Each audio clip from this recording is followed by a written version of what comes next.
Boa tarde, pessoal, tudo bem? Hoje a gente está aí mais uma aulinha nossa. Vamos falar um pouquinho sobre doação de órgãos, a importância e qual a responsabilidade de todos nós frente a esse assunto, né? Como identificar aí um potencial doador, enfim, né? Opa, cliquei errado aqui. Então vamos começar um pouquinho sobre transplante de órgãos, né? Modalidade terapêutica que possibilita a reversão do quadro terminal de uma falência orgânica.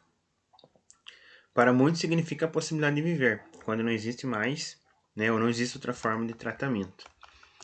Então, inclusive, isso aqui é um tema que gera bastante debate a respeito disso, apesar de não ser um tema muito antigo, digamos assim, ele é meio novo, mas as pessoas têm pouco conhecimento sobre o que é a morte cefálica, sobre o que é o transplante de órgãos, de que forma que isso ocorre, né? Então vamos estar falando um pouquinho de transplante de órgãos. Então, fígado, aqui nos principais, né? Coração, pulmão versus a morte, né? Não há formas alternativas de tratamento. Então, deixa eu diminuir a tela aqui, ficou um pouquinho.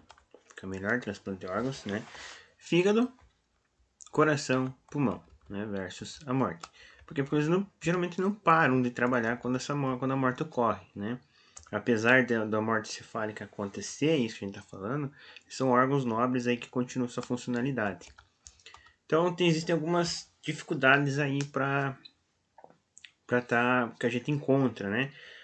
Inclusive aí fala ali a escassez de órgãos para atender toda a demanda existente, ou seja, as pessoas não entendem a importância de se realizar uma doação de órgãos. Claro, tem muitos pacientes que desejam que os seus órgãos não sejam doados, ou então não se conhecia o desejo de potencial doador, ou simplesmente as pessoas não querem doar, né?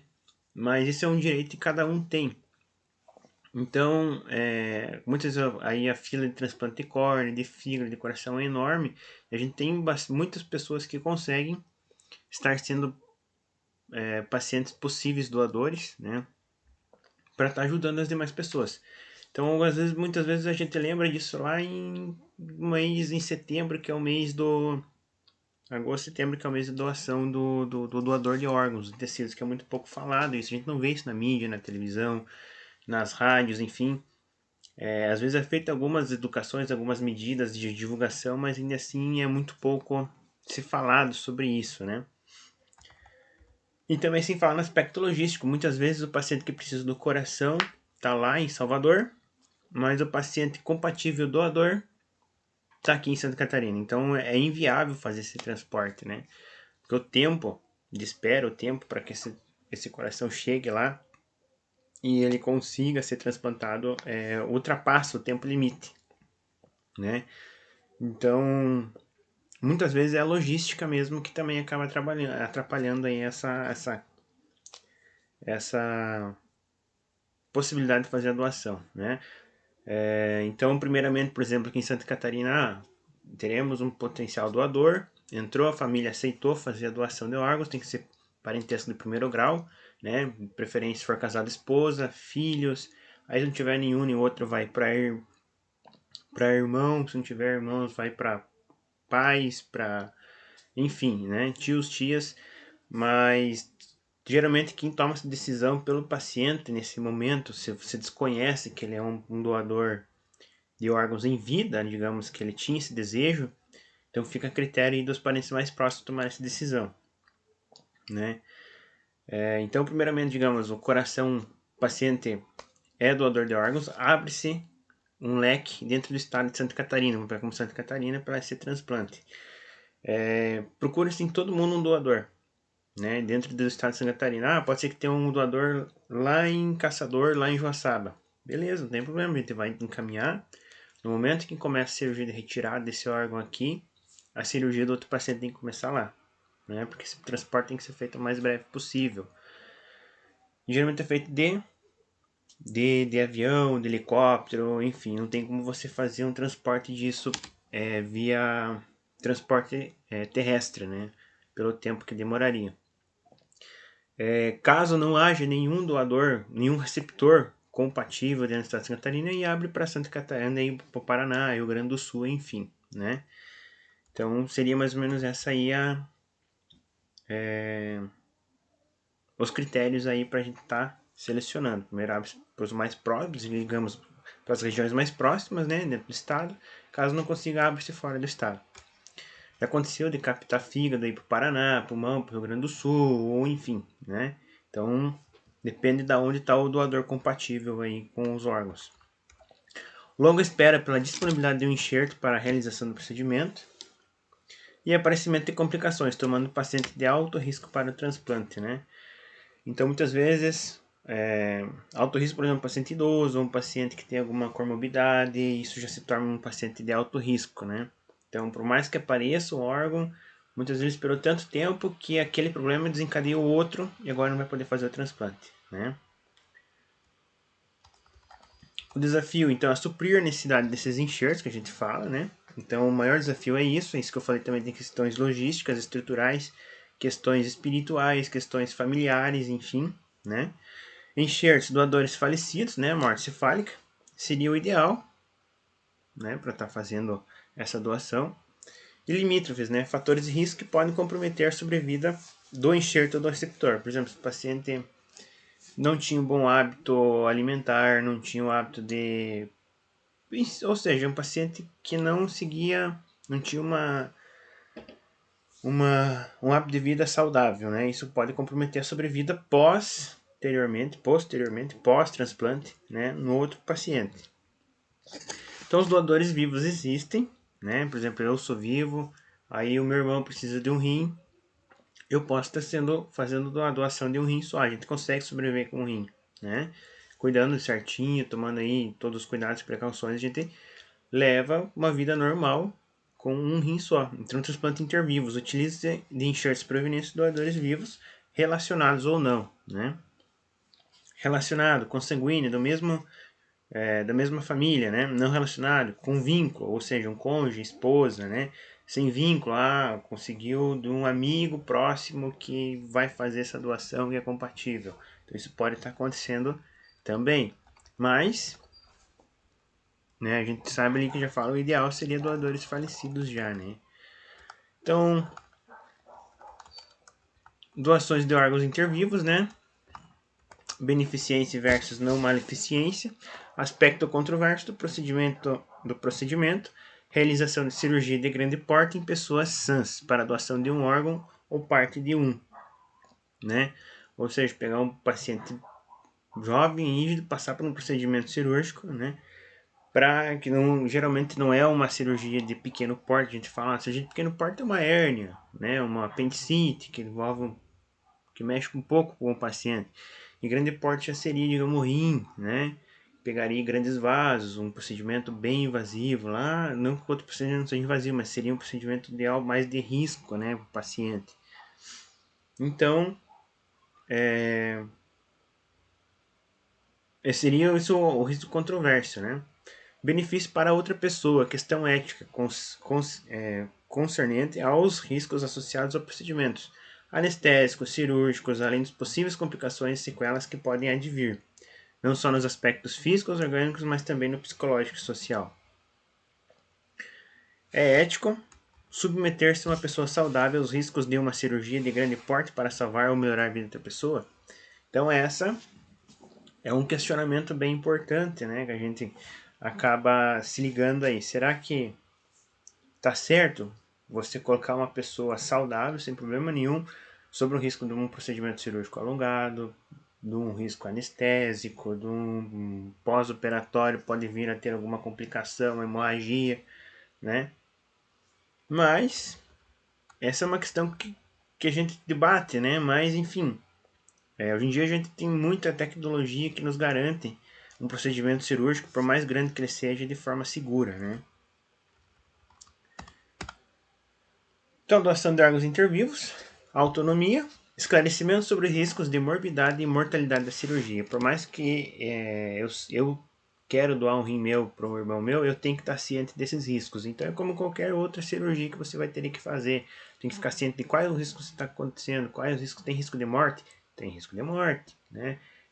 Você não sabe se durante o procedimento anestésico você vai sofrer um processo alérgico, se você vai sofrer um choque, durante o procedimento, choque hemorrágico, por exemplo, descampeou uma artéria principal de irrigação do rim, pode acontecer, né? Benefícios esperados com a opção terapêutica, né? Isso vai ser bom, vai ser ruim, o que a gente vai estar fazendo, possíveis desconfortos, que tipo de desconforto? Dor é uma, né? O senhor vai ficar com dor por por um bom período de tempo aí e tal, explicar o que ele pode estar sentindo no pós-operatório. Informações acerca da probabilidade de sucesso ou fracasso dos riscos implicados, né? Aqui um ponto bem importante, porque por mais que eu dou um rim meu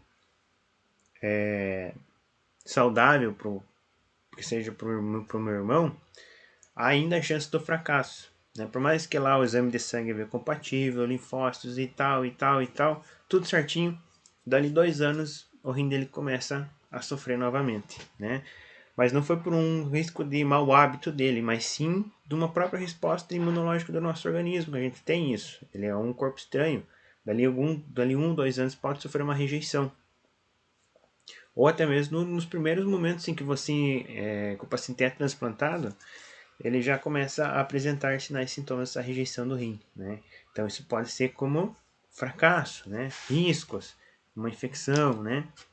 Orientações necessárias, adequadas e claras, né? Quanto mais complexo o procedimento, mais complexa a orientação, ou seja, esmiuçar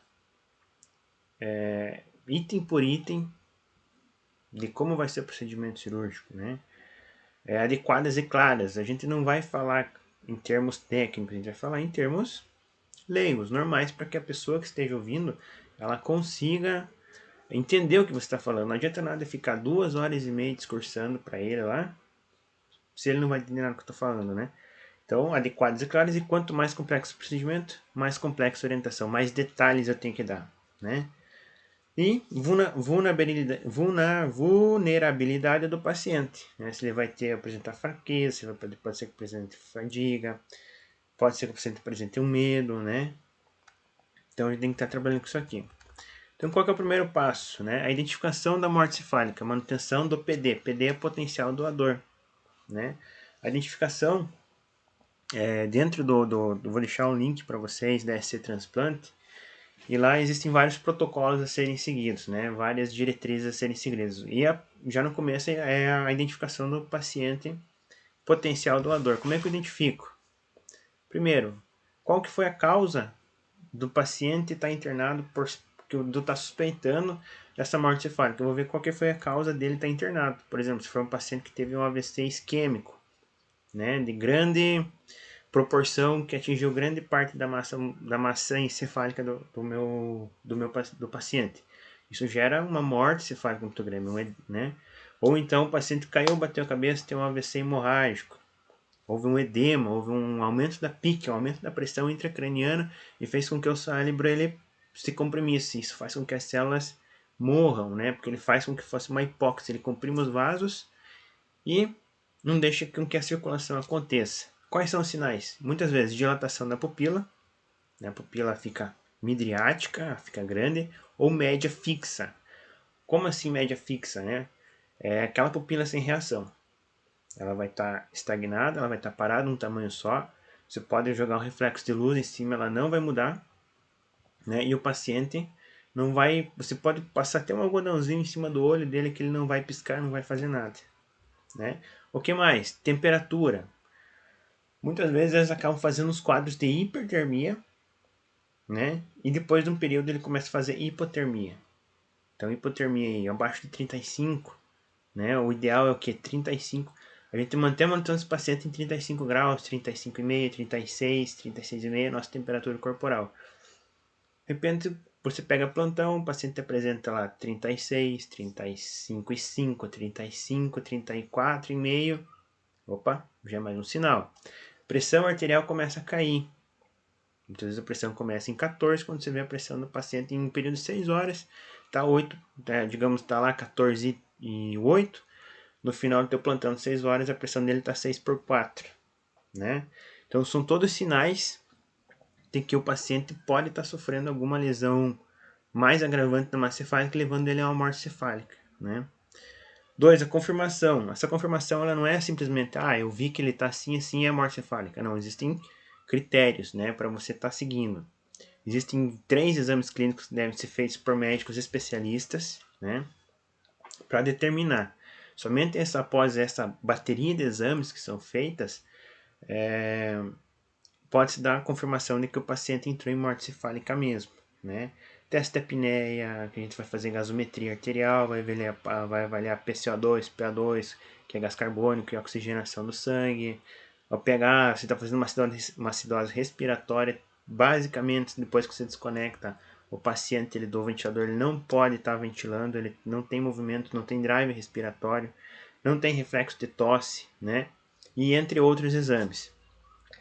Depois a gente notifica a comissão, né, de doadores de órgãos, comissão nacional de doação, no caso aqui no ACSC Transplante, sobre esse paciente. A gente insere ele no monitoramento, vai ficar monitorando ele, né? Aí eles vão, muitas vezes eles mesmos acabam ligando e dando as orientações do que devem ser feitos, né? Quarta é a avaliação do potencial do doador. Então, mais uma vez, o paciente vai ser avaliado, né? Aí, somente após eu ter essas confirmações, eu vou abordar a família, a entrevista familiar. De que forma que isso vai acontecer? Eu vou chegar lá e dizer, o seu João teve uma morte cefálica, você aceita doar os órgãos? Não. Não é isso que a gente não vai conseguir. Você vai conseguir uma resposta negativa da família. Você vai chocar eles. Muitas vezes eles não entendem o que é uma morte cefálica, né? O que a gente sempre fala? A gente vai abordando aos pouquinhos. Vai passando o diagnóstico primeiro, né? Depois você começa a conversar com eles, explica o que é a morte cefálica, enfim, e daí para frente você vai conseguindo trazer esse familiar, fazer com que ele entenda o que é uma morte cefálica. O primeiro passo é fazer ele entender o que é uma morte cefálica, para depois a gente conseguir abordar até a liberação aí para conseguir fazer a extração desses órgãos, né? Fazer o transplante de órgãos do paciente. Informação do doador, então, se ele era um doador in vitro, né? Se ele tinha essa vontade de ser doador, né?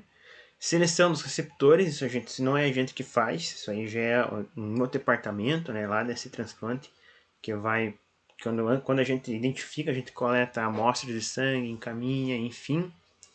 E isso acaba gerando caindo na rede, que a gente fala, né? Em busca dos potenciais receptores de pulmão, de rim, de órgão, de pâncreas, perdão, de coração, de córnea, né? De fígado. Então, essa seleção vai ser feita de acordo com a compatibilidade, né? Oitavo, as equipes de transplantes virão somente após a confirmação de que os familiares estão de acordo em realizar a doação de órgãos. A equipe de transplante é acionada, então elas vêm, é uma equipe especializada, elas virão especialmente somente para estar realizando essa extração dos órgãos. Em implante, muitas vezes a equipe que retira é a mesma equipe que acaba fazendo o implante dos órgãos, né? Claro, às vezes o rim vai lá para Curitiba, ou o pulmão ou o fígado vai para Florianópolis. Aí sim, lá vai ter uma outra equipe pronta para receber, né? E só no final que vai ser feita a liberação do corpo para a família. Acho que aqui para baixo fala em que momento é que é dado... Tá, mas muita questão que é levantada. Em que momento é dado o óbito do paciente? Quando o paciente foi óbito? Quando o coração parou de bater ou quando o cérebro foi diagnosticado a morte cefálica, né? A declaração de óbito, o horário do óbito, é dado somente quando a identificação da morte cefálica mesmo. Foi atestado, foi feito eletroencefalograma, foi feito tomografia, angiotomografia computadorizada. 2 médicos fizeram laudo, constatando que o cérebro do cara morreu. Então, nesse momento é dado o óbito do paciente. Por mais que o coração esteja batendo, por mais... Não é, né? É o nosso central principal aí que coordena. Então, a gente sempre tem que ser muito transparente nessa questão aí para a gente conseguir explicar e ganhar essa confiança dos familiares, ganhar a confiança aí da equipe em geral, né? Não pode estar emitindo dado nenhum desses pacientes.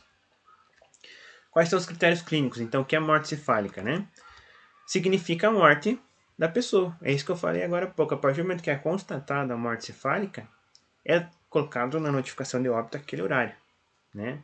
Não a hora em que, digamos, a família não aceita que seja, não vai ser doado os órgãos, né?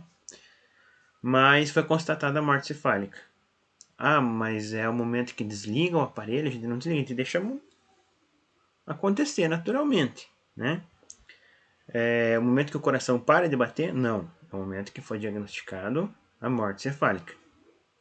Ou seja, é uma lesão irrecuperável e irreversível do cérebro e tronco cerebral após um traumatismo craniano grave, tumor intracraniano ou derrame cerebral, né? Ou então hemorragia cerebral. É a interrupção definitiva de todas as atividades encefálicas, né? O coração continua batendo por questões de estímulos nervosos, normalmente. Mesma coisa a parte pulmonar. Porém, quando você desconecta para fazer os testes, você vê o paciente respirando, né? Quando você desconecta para fazer os exames, você vê que o paciente não tem capacidade nenhuma de fazer esse movimento de inspiração e expiração.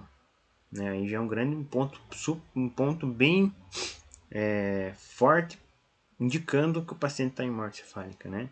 Que ele tem alguma coisa de errado. Não só por isso, claro, existem outros traumas, a gente falando de morte cefálica que podem estar causando isso. Né? Então, é a interrupção definitiva de todas as atividades encefálicas, não temos atividade cerebral do paciente. Quais os órgãos podem ser doados? Então tá lá, coração, pulmões, fígado, pâncreas, rins, intestino, vasos, né? As veias e artérias também podem. As válvulas, o que são as válvulas? Válvula cardíaca, né? A válvula mitral, enfim. Córneas, pele, ossos e músculos, ou seja, muita coisa que a gente pode estar conseguindo captar desses pacientes. Porém, alguns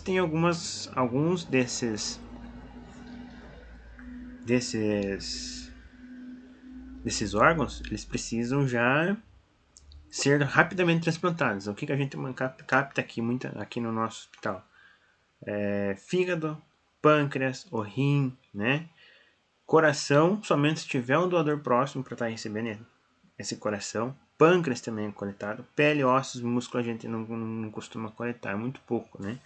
Mas enfim, são os órgãos mais nobres aí que a gente consegue coletar.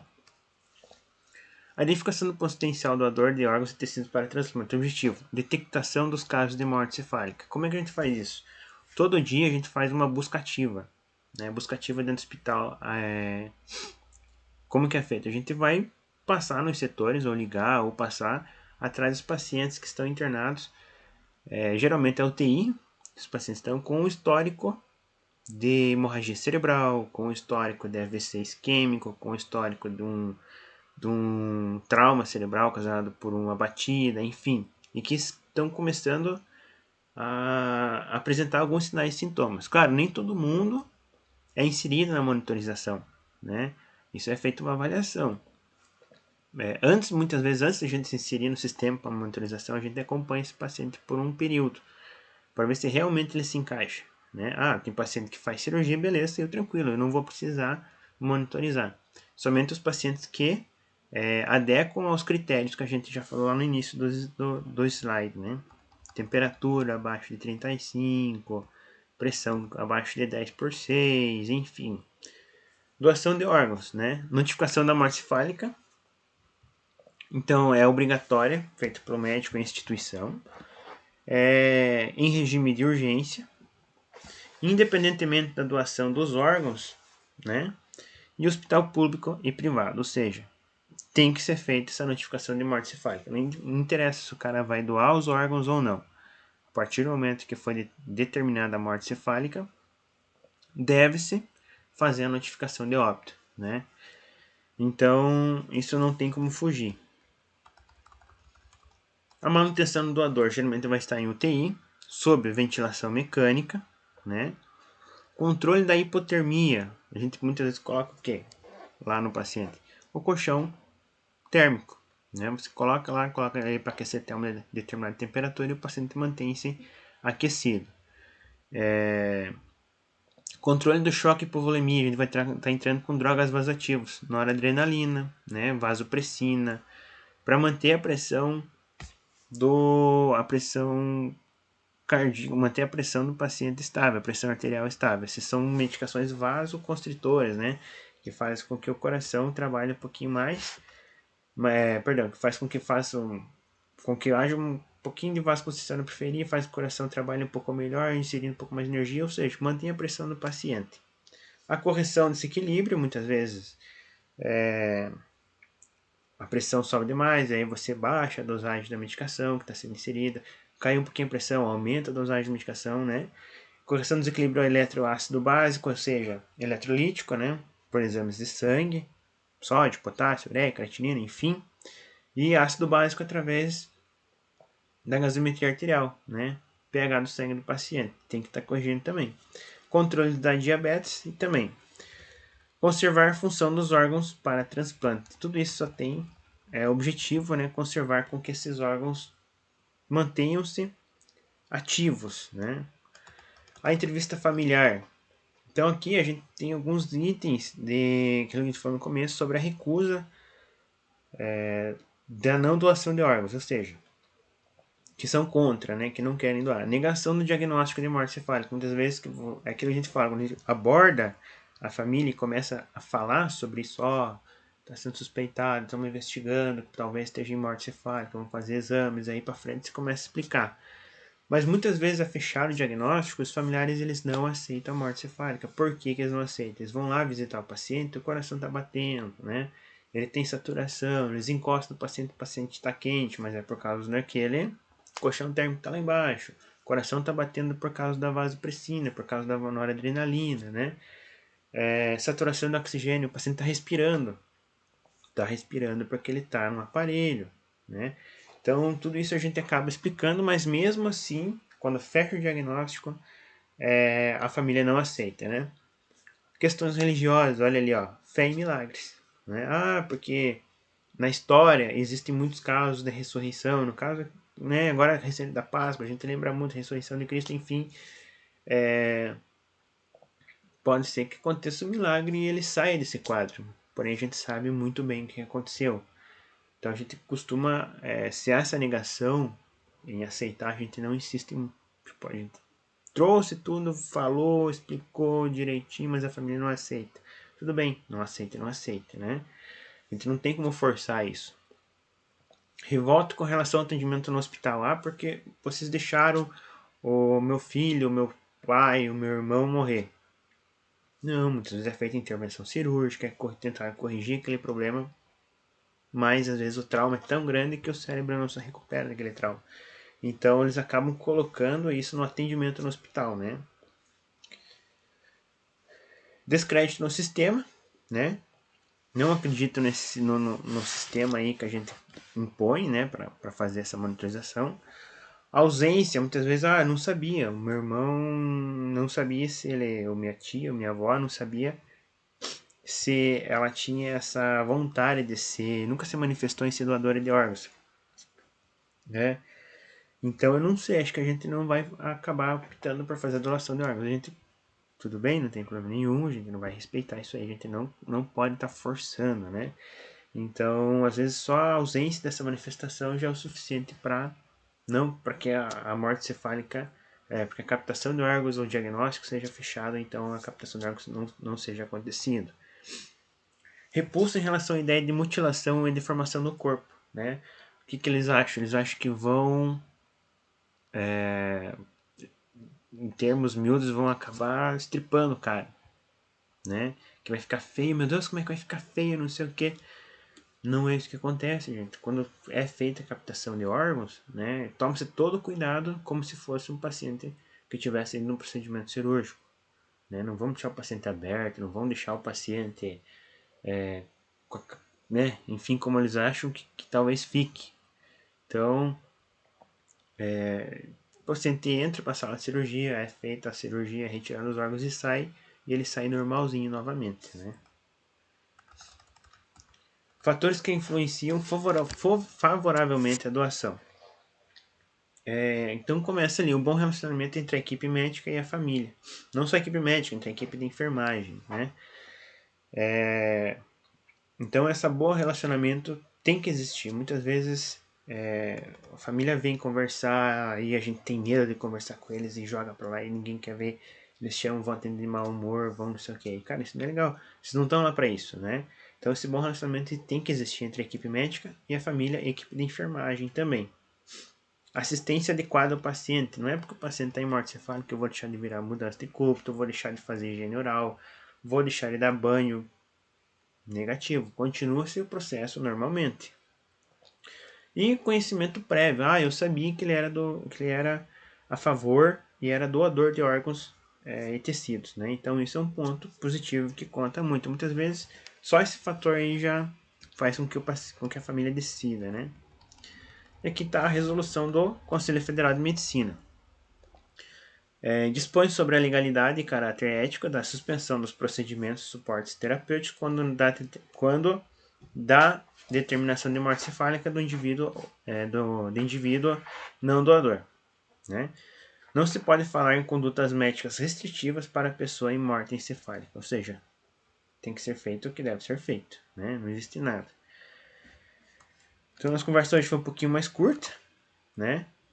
À noite a gente vai estar aí com vocês para estar respondendo alguns questionamentos, né? Sobre como é que é feito, como é que é diagnosticado, quais são